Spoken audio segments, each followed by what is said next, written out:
Okay. Yeah. So Princely is already here, I think. Princely, Yes, can you Princely. hear us? Yes, I can hear you. Okay, we received your presentation, and if you need us, we can share it. Okay, I think I can also, I'm Okay. also able to share it. Yeah. Okay, we are not seeing you at this time. I don't know if you can open your camera.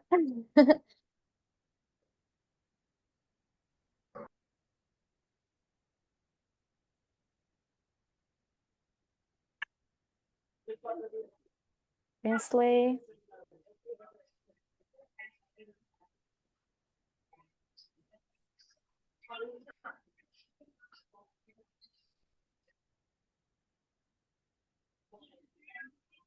Okay. Okay, perfect. Now we can see you. All right. How are we this evening?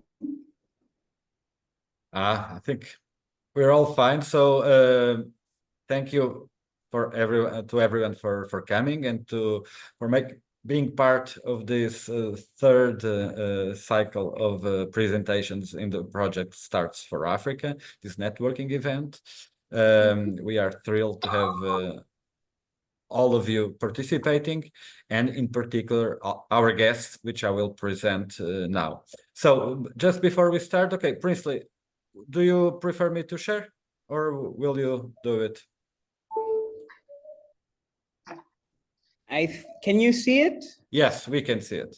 Are we able to see it? Yeah, there it's working. Okay, so then I will proceed to present Princely, and then I think we can start with the session. Okay. Excellent. So, Princely Hope Glorious is the founding partner of Ona Stories Group in Tanzania, a storytelling and emerging technology outfit encompassing Ona Stories, Ona Kesho AI, and XR. And the Ona Creator Network. He is also currently, he serves as the communications director of the US-Tanzania ICT Partnership and convenes Fikiri, a community dedicated to generating ideas and action. Princely, thank you very much for accepting our invitation. It is an honor to have you here. I don't know if you want to add some more about yourself before starting. The stage is yours. Awesome. Thank you so much, Nuno. And thank you so much, Starts for Africa, and everybody who's part of this. As I said, my name is Princely. I run a storytelling company here in Tanzania called Ona Stories. And I'm super excited. We've been fortunate to be the hosts, you know, of one of the resident artists who I can see on screen here, Aurelio. Hi, Aurelio. So we've been, it's been a great pleasure for us as well to host Aurelio and his project. So I was asked to speak briefly on transcultural collaboration. And Nuno and Patricia, I don't know if this is, I'm going to go straight into the presentation. Yeah, you can go ahead. No worries. As you wish, Princely. All right, excellent. So I prepared a few thoughts on transcultural collaboration, and it might be a little academic in the beginning, but I will try to bring it home with practical examples of like how we can apply these things. It's just notes on how we can essentially work together well. But I would like, before I shoot, I would like to get a sense of who I'm talking to. Just, you know, like 30 seconds, if I can get, I know Aurelio, I know Nuno and Patricia, I've spoken to them. I've looked a little bit at Wanjiro. So I want to get to know at least maybe two people here for the next minute or so. If I can hear from, let's say, Elsa, who joined us a little early, and Juma as well. I want to get a little sense of who our audience is. So welcome, Elsa. Just a brief introduction, and Juma as well. I wasn't ready for this, but yes. My name is Elsa, and I am living currently in Ethiopia, and I'm a dancer, a mover, and I'm here because I just recently moved, and I like the idea of this how do you say like just to hear more of African descent people, and to learn and to maybe even collaborate eventually in the continent itself. Awesome. And Juma, your mic is off. Yo, hello everyone. Hi. Yes, can you hear me? Yes, we Yes. can. Yes, my name is Juma Saidi. I'm from Dar es Salaam, Tanzania. Awesome. I am a dancer, choreographer, and creative facilitator. Graduated from Moda Africa Dance School. Also, I am a founder of African Roots Dance Company, which based here in Dar es Salaam, Tanzania. Awesome. Yeah, so I'm here just to connecting with you, to listen and to share my experience with you, but also to engage with everyone here so that it can be good for me in order to connect and to explore more in Africa.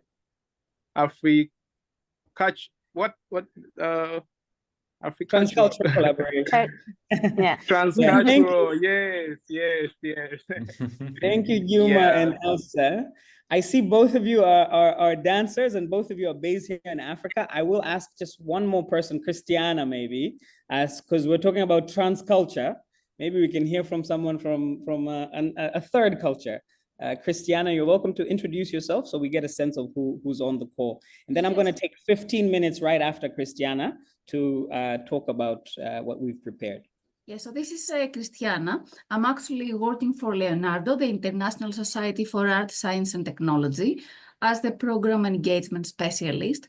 And I am responsible for like the Laser Talks, which is a program of international gatherings that bring artists, scientists and humanists and technologists together for informal presentations, performances, conversations with the wider public.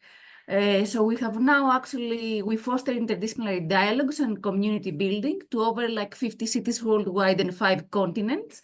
And I thought like the topic was really relevant to our program, and I wanted to find out more about interdisciplinary communities in Africa.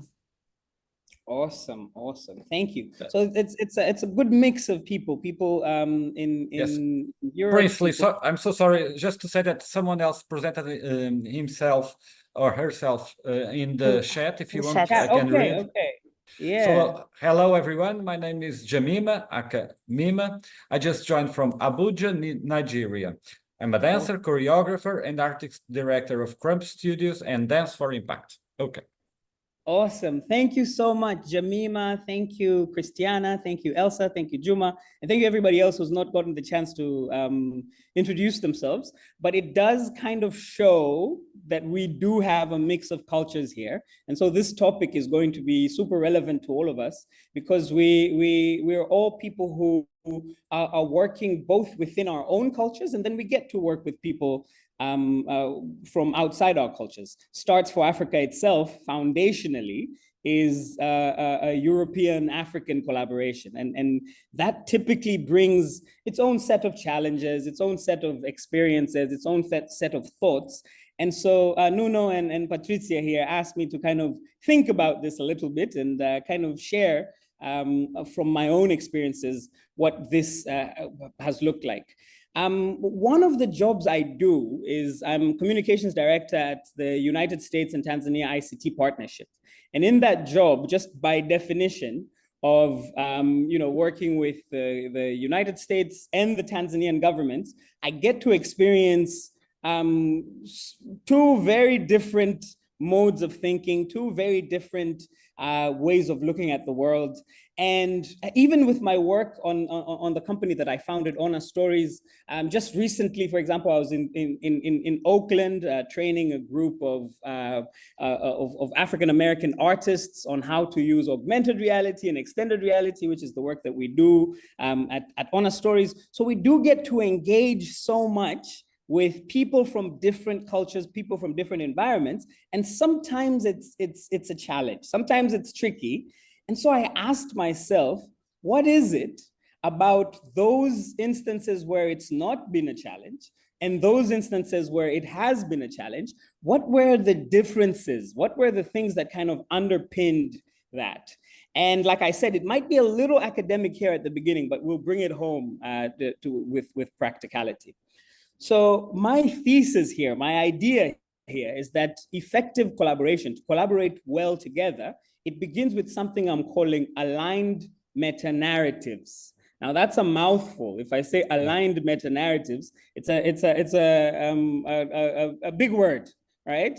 But I will start with just this question, and this time I will ask. You can write it in the chat. Have you ever been in a situation where you thought you were clearly communicating an idea that you have? Let's say you're doing a project and you thought that you're clearly communicating an idea that you have, but somebody from a different culture seemed to completely misunderstand whatever you were saying. Has this happened to us? You can put a thumbs up if it's happened to you. Yeah? And what do you think was happening beneath the surface, Nuno? Like if somebody completely misunderstood you, thought you're communicating well, they misunderstood you, what was happening beneath the surface? Well, probably we did not have the same context. Mm-hmm. Or Your we're contexts, not, yeah. Your contexts were different, or you're not? No, or maybe we were not using the same language. Exactly. I'm going to make the argument that it's because you and them have different stories in your head. You have a different story of what is to be expected of that scenario, what you're calling context as well. You have different stories in your head because of these different cultures. So human beings are storytelling creatures. So much of how we interface with the world, so much of how we interact with the world is not out of our own direct experiences of things, but of the mental stories that we have, right? I usually do a version of this when I talk about storytelling, and I ask people, how many of us have been to, let's say, Somalia, right? And often in the room, nobody has been to Somalia, but all of them have very specific, very sharp, concrete ideas of Somalia. Many of them, they think of pirates, they think of war, they think of, all these different things that they hear, these stories that they hear about this place. Another question that I ask is typically, for example, how many of us have been to Antarctica? None of us, I'm sure, none of us in this call have been to Antarctica, but we have a very specific mental image, a story of what Antarctica is. In the same way, I think of Portugal, I think of Saudade, I think of Fado, things like that. I think of some cultural ideas that would be very different to when you think of Tanzania. My friends from Kenya, maybe, and East Africa here, when they think of Tanzania, our sisters from Kenya, like Wanjiru, probably thinks people are too nice, like we're like the Canadians to the Americans. And even if you've not experienced this thing directly, if I've not experienced the Portuguese person, a Portuguese culture directly, I have a mental story of them. And so much of what I know about the world is not something that I myself have done or I myself have experienced, but something that I have a story about. And so this fact that we are storytelling creatures means that we approach different people from different cultures with this meta-narrative, these stories that sometimes are useful, sometimes are not. All right. another fact is that we as humans use something that's called narrative sense making. The world is complex, right? The world, there's so many things happening in the world today. Like if I think about Gaza, if I think about the US elections, if I think about the stuff that's happening in our own countries, the world is so complex and so messy. Even in the room that you're in, like I'm looking at Wanjiru's room here, or I look at Peace's room here, and I'm imagining maybe there's a fan that's up there, you know, going around.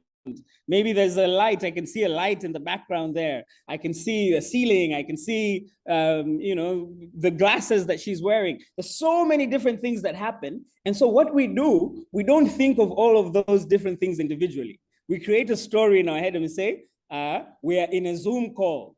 But if I break down, there's so many different complex things happening all around us. That's a simple example of how our brains break down things into stories so that we make sense of them. I create a story in my head. I say, today, I'm speaking to a group of people from all around the world. Some of them are dancers, some of them are program managers, some of them are, you know, all of that. And this whole thing, I'm going to call it a Zoom call.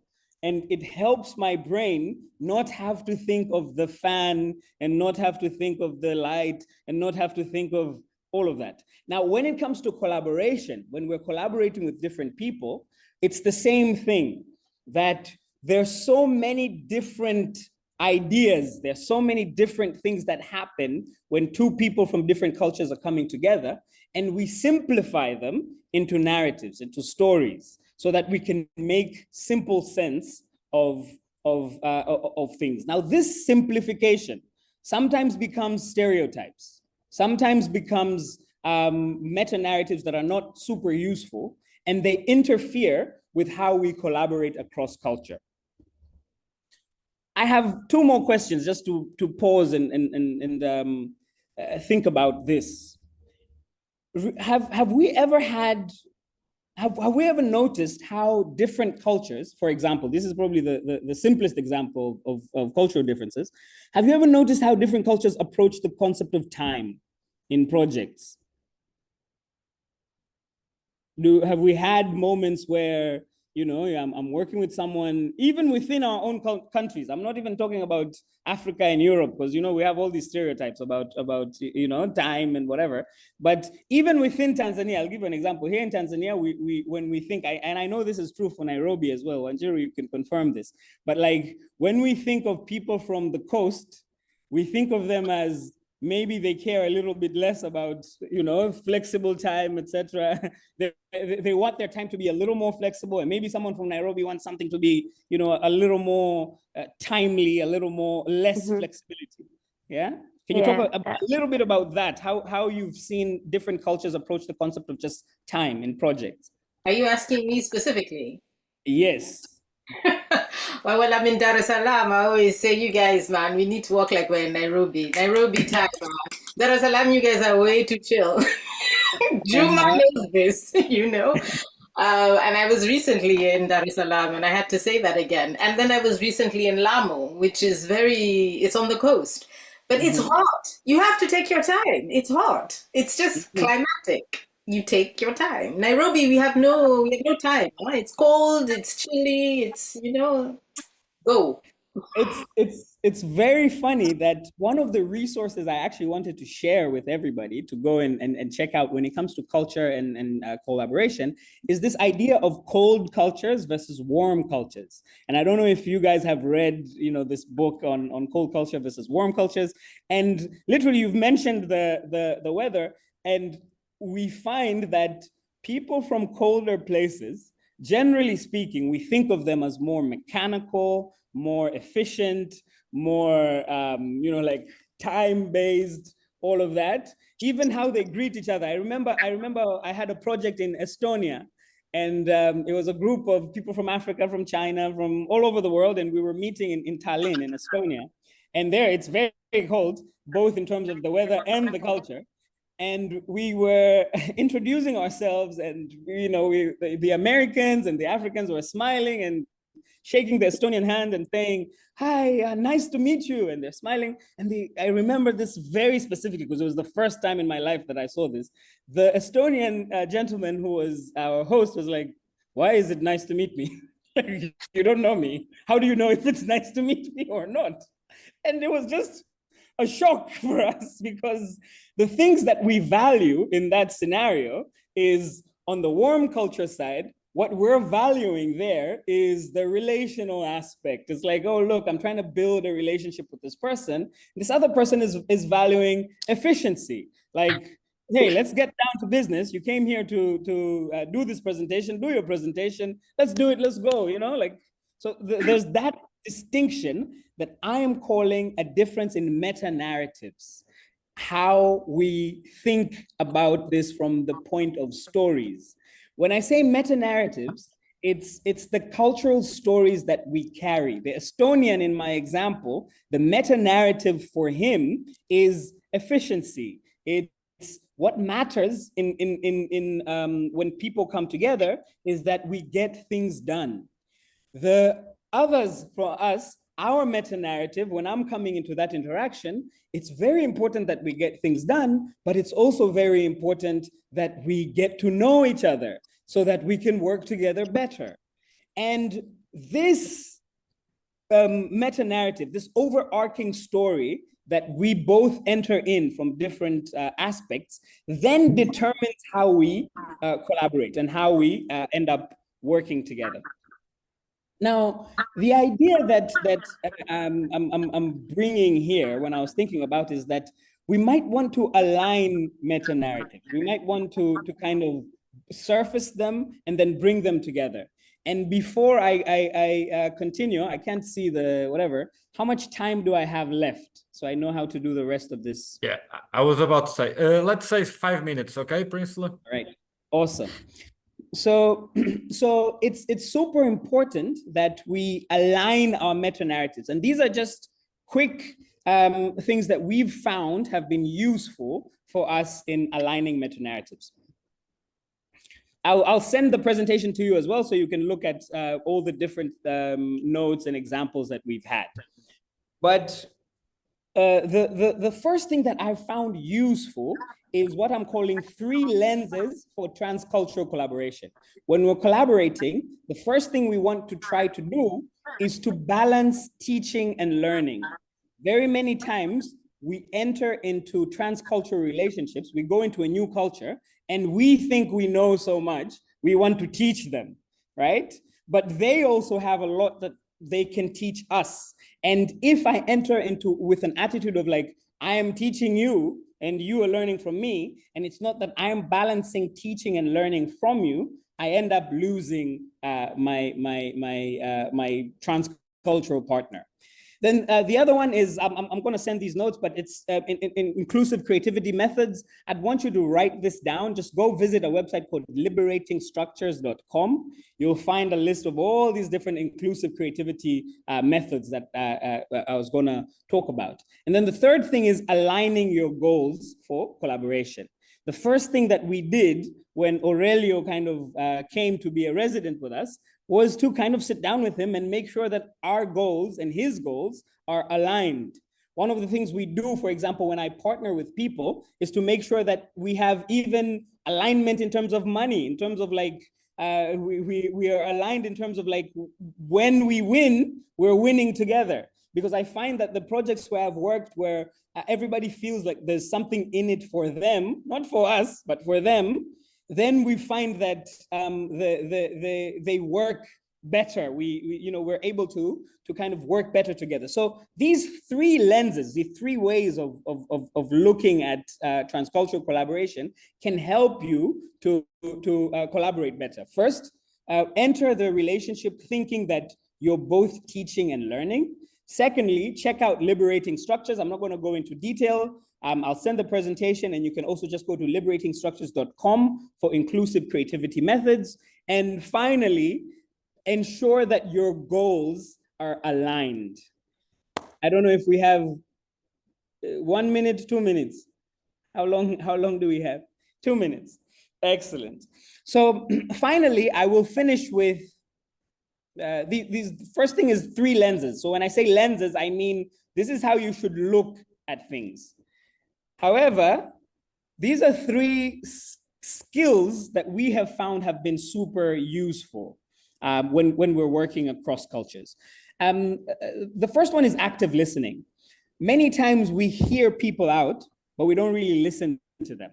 And especially when these people are from different cultures, we find that we have to listen to them actively. I need to listen to you in a way that I'm asking you questions. I couldn't even start this presentation without asking you and listening to you and getting an idea of who I'm speaking to, because if I just start randomly chatting with people, I don't get a sense of whether what I'm going to say will actually land, and I don't get the opportunity to actually listen to you. The final one here that I spoke about is cultural literacy. It is always best to look at resources like warm culture versus cold culture, to look at resources about the place that you're going into. And if we combine these 3 skills, active listening, effective expression, cultural literacy, and these 3 lenses, balancing teaching and learning, using inclusive methods for creativity, and aligning our goals, we can find that our story, our meta-narrative, is aligned. And so we can work together a lot more effectively across different cultures. So thank you. These are just some quick thoughts on this subject, and I'm sure we're going to go a little deeper with the presentation itself that I will send to you. And thank you so much, Nuno, Patricia, and thank you so much to the whole team. I hope it's been useful and valuable for you. Thank you. Thanks a lot, Princely. I think we had communication going on different levels right now, which is perfect. So it was the perfect way to start this session. And now we're having Wanjiro, which will also communicate with us. I will do a very short presentation. Wanjiro Kamuyu, she's a native from Kenya and is based in Paris, France.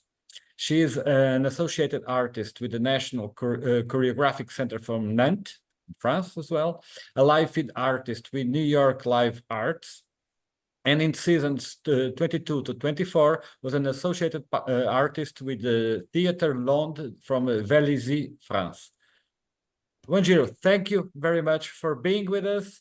We are all eager to hear your experience, so the stage is yours. Thank you.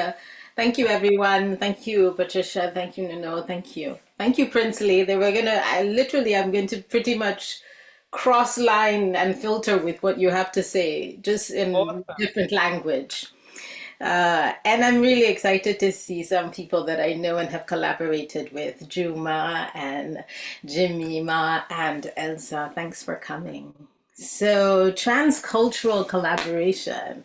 So, pretty much, I'm going to tell you stories. So, my first transcultural collaboration actually was in the womb of my mother. I am a bicultural baby. My father, who is Mugikuyu, who comes from Kirinyaga, most commonly known in its colonial name, Kenya, met my mother in the US, who is African American, born in the South, migrated to the North, and here I am. So my mother puts me into dance class when I'm 8, and my father asks her, so how long is this going to take? And my mother says, well, maybe for the rest of her life. And so I am a choreographer, I am a performer, and I go into spaces and I enter spaces through a multi-lens viewpoint. As a Mugikuyu, as an African American, as a woman, as a performer, as a creator, and also as a child of Pan-African art mother and father. So I come with this to offer you. So then we moved to the US when I was about 16 years old, which then creates another transcultural relationship, or let's say interaction, whereby then I learned that I am labeled Black. In this space, I'll fast forward and go into getting my bachelor's in business and then getting a master's in fine arts. Then I go to New York and I start work with a company called Urban Bushwomen. And Urban Bushwomen is a company that is based in New York and is pivotal to my career. And I have been in the field for 24 years, so it's been a minute. And with Urban Bushwomen, I actually entered into many communities. And we do this work, we call it entering into community.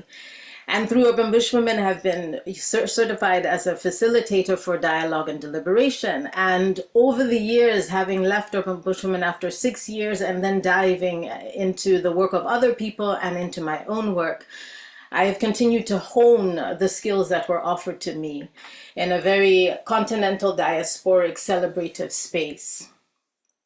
And so I eventually then moved to France because there's a job that calls me. And then on a personal level, there's a transcultural collaboration anew, which is my sweetheart, who's French, who's Parisian. And when Princely talks about language as creating levels of friction, let's just say when you're learning a new language, that definitely happens. So the story, you may be on the same line, but you're not quite sure because the words are not syncing in the same way. And then being in France has actually afforded me to have more accessibility, affordable accessibility to be in Africa more, and which is my biggest desire. So I recently actually just came from École de Sable and from Wonder Lab in Dar es Salaam this year, and I will be going to Burundi soon. So when I enter into space and I enter into community, whatever the framework it may be in, I may be coming to do a workshop, I may be coming into a community to celebrate their stories and to create with them. Whatever the situation is, there are fundamental things that I have found along my journey that have worked. And those are the things that I'd like to share with you here. And those are, first, I go into the space and I leave my ego on the side and I leave my desires on the side. So I have a plan B, I have a plan C, but the most important is the plan A. So the plan B is the directors telling me or whoever's invited me what they want me to do. For example, when I was at Muda Africa, I went in and worked with 9 women. So Rachel and Ian, the directors of Muda Africa, told me, this is what I want you to do. Something choreographic, technique, talk to the women. Okay, so, all right. Plan B was, I came in, I was already working on a new work, and I thought, well, maybe this is possible that I could actually workshop it and laboratory it on these women. That was plan C. And then plan A, I walked in and I asked them, what do they want? Because what my needs are and what the director's needs are 2 very different things, but what do they actually want? And so through that journey, we were able to have 3 weeks, very beautiful 3 weeks that unfolded. And it was a lot of talking, more than even moving, because the women needed to know more about how to survive through this dance world, which is really gruesome at times. Most of the times, let's be honest. And so what I learned along that journey with them is to really listen to what they have to ask and what their needs are. And to also, I have learned along the way to listen to my instinct as well. When I listen to the room, what am I hearing and what is needed? I definitely align with Princely in the stating of balancing the learning and the teaching. I go in, yes, many a times labeled as a teacher, but I consider myself more so as a guide, a facilitator. And I always come into space, and I will say, Juma knows this as well, and Elsa, what I bring is not the Bible. What I bring is an option. It's just an option to possibility. And I think having an openness to the space in which you're in helps with this transcultural collaboration to create a space which is safe and for everybody to feel valued in that space with their experiences, yes?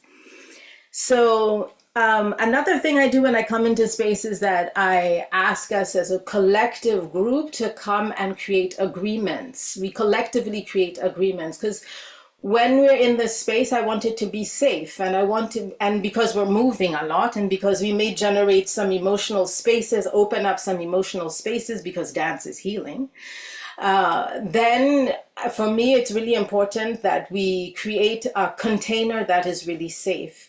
And in my creative process, I also am multidisciplinary artist. So choreographer is the label, but I am also an actress. I'm also a theater director. I'm also a singer. I am also many things. So I come into the space with multidisciplinary offerings. And so there will be story sharing, yeah, in some of the situations, which literally verbal story sharing. So in the agreements, there's some agreements that are just vital for us to hold on to, which is to keep trust in the group, that what is discussed, what is the experience, does not leave the group. It doesn't go to your mama, it doesn't go to your papa, it doesn't go to your sister, it doesn't go to your lover, it doesn't go to anyone. It stays in the container, in the room. If you need to discuss it, you discuss it with someone in the room. Another thing is, as Princely stated, active listening. It's super important. Active listening, because when we're inactively listening, we're already creating a narrative that's happening. We're not actually listening to the person.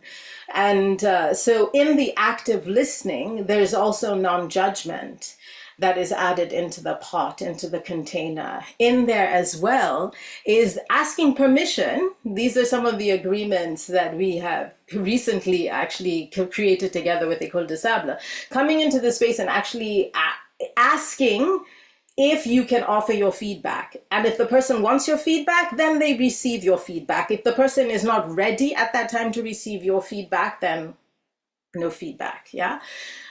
So just creating a space where respect is held, where trust is held, and where safety is the number one, so that we can all flourish in the space together. Another thing that I come into this space with after years of learning as well and continuing to learn is, I like what Princely says, the narrative of sense making, right? So coming into the space, and I remember this very clearly when I first moved to France and I was on this gig, and the word nigga and the word bitch came up into the conversation, and it really made me go crazy. So those are trigger words. We don't use them. We just don't use them. And so I went into my gospel truth. And what I learned in that situation was my gospel truth is not the gospel truth. And it's best for me to actually enter into a space asking questions. And asking questions that I also know that I'm also guiding the person down a certain thought path, but I'm asking the question so that there's also personal reflection, and a personal reflection to a relationship to, at that moment, two very triggering words that culturally absolutely absent or from the same cultural space that I know them from, being an African American, that part of me. So for me, that's super important to be able to do that when I come into a space. And then the last thing is that I come into the space and I really, I want the space for everybody to know that they are learning from each other and that they are coming in there to co-create something. So I'm just there to be your molder. I'm just there to sculpt and to direct and to challenge and to push you, but you are bringing in your language, your creativity, your tools, your experiences into the space. And those are being uplifted and being respected. And the very, very last thing is that when I enter space, I really try to stay away from the idea of assuming that everybody has the same educational exposure as you do. Because you can be in a space, I have come into it, where it seems like everybody is vibing on the same frequency. But in actuality, there's some illiteracy happening and people cover it up really well. So I can't read and I can't write, but I can talk very well, but I can hide behind that. So when I ask of you to do something written, or I ask of you to read something, and I come up against a wall, then I've learned, and now I have learned to not assume that everybody in the room can write and read. You know, and to uplift everybody in the space, no matter what educational level and exposure that they've had in their lives and in their careers. So these are some of the things that I have brought into the spaces that I enter in on an international level, from the US to several countries in Africa, and just recently in Southeast Asia for the first time in Taipei, Taiwan, which is really nice. So happy. I was like, finally I've crossed over to that region, and in Europe as well. So yeah, and the more I'm in Africa, it's my happiest space. So I'm most happy to be there. Yes. Thank you. Thank you very much, Wanjiro, for your fascinating first-person experience. I think you pulled everyone into your living room where you are, despite being so far away in Zoom, and one could not ask for more. Thank you very much, really. And I'm pretty sure there will be questions and comments, and after these two communicators, the least we can do is communicate with them as well. So we are now open for questions. Who would like to go first? Questions, sharings, what you would like to comment, curiosities.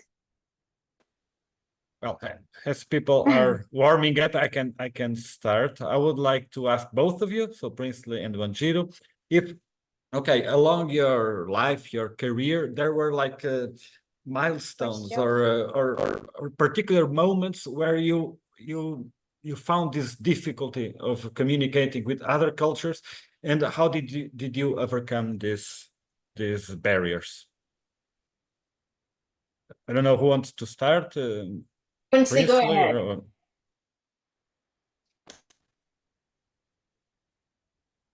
You're on mute. You have to open the mic, Princely.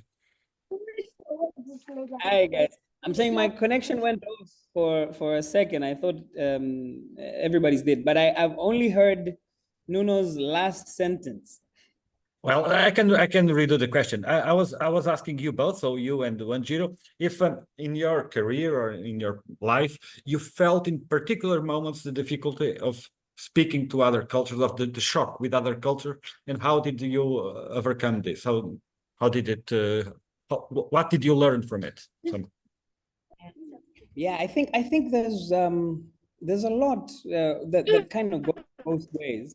I've had instances, for example, maybe working with people from Europe and the US, and they come into the conversation maybe not expecting the level of engagement with their culture that we have, you know, as part, let's say, for example, with the US, we consume so much of American news, American culture, American media, American music, American movies. We consume so much of that the relationship is often imbalanced, where